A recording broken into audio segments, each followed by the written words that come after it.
Hello, all. Since most offices are not having sales meeting this morning, I wanted to record a quick video for you. I've got a really important topic to talk to you about. I hope everybody had a great holiday weekend and happy Tuesday. This important topic, you've heard me talk about it before.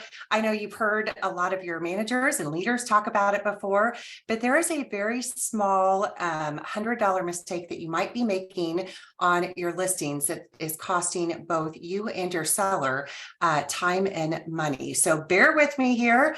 I think it was exactly 3 years ago, actually, that I recorded a video very similar to this.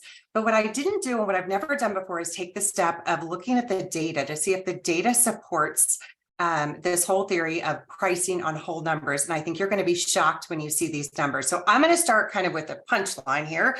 And I want to show you the numbers of what happens when you price a house at, let's say it's $299 versus pricing a house originally right at $300.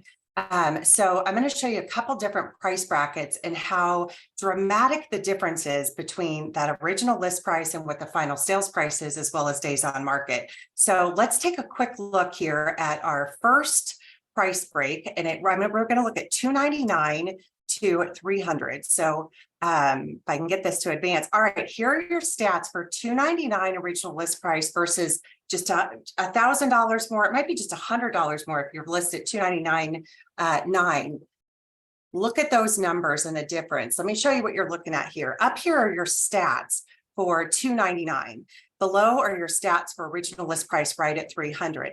I want you to look here at the average close price. If you listed it at $299, it's $296,106. If you listed right at $300, $312,162. Huge difference. Now, these stats are just sold properties in the last 90 days. So we're not looking at a huge time frame. I'm just looking at the last 90 days. We looked at a bigger time frame, almost identical in terms of the disparity between these two. Now look at our days on market. Our average days on market, if you listed at $299, was 32 days. Median was 6. And your average on 300 was 17 versus 3. So in summary on this, you're going to get 5 times higher price, 5% higher price, excuse me, and sell the house twice as fast. Those are pretty substantial numbers. Now, I wanted to see if this held true and looked at data again at multiple price points. So let's see this exact same data, but now we're jumping 100,000 to $399 versus $400. Again, not quite a stark difference as the past, but you've got a difference here that's still pretty substantial at $399 versus $400. We've got 401 as our average, 401.9, so just under 402. If you listed at $399, and 407,780 if you listed at $400. Again, look at those days on market. Look at that. I like looking at the median when you look at days on market, because then you take your outliers out.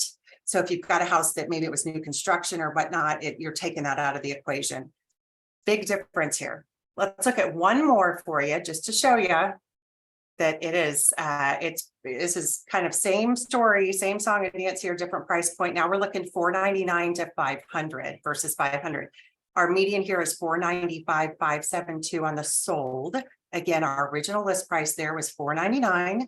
And if you originally listed it right at $500, your sold price was $502. So not that huge difference. I think as you move up in price, our buyers become a little less price sensitive and tend to broaden the price points they're looking at, but it's still enough of a difference to really consider and think about. We always talk about how do you add value and how do you substantiate the value that you bring to sellers as you're sitting across the table from them, working on the listing strategy. And I think this is one of those things that you can really pull out of your back pocket and show that you know your stuff, and show them these numbers. I'm happy to share this.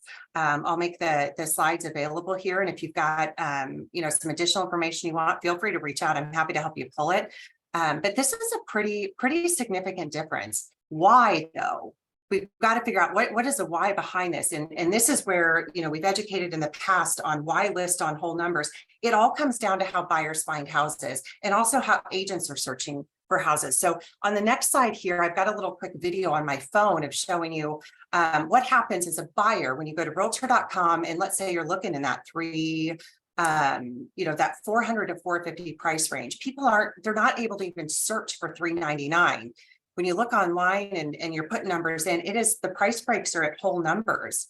So if you price it at 399 and somebody's looking 400 to 450, they completely miss it online. They're not going to see it on realtor.com. Now you're seeing Zillow, I believe here. They're not going to see it there. I also show you here MLS Touch, and the list goes on and on. So you've got to think about from the aspect of really bringing the most value you can to your sellers. Isn't it better for them to open up their buying pool to both buyers that are looking 350 to 400 and looking 400 to 450? Absolutely, you're doubling your buying pool there.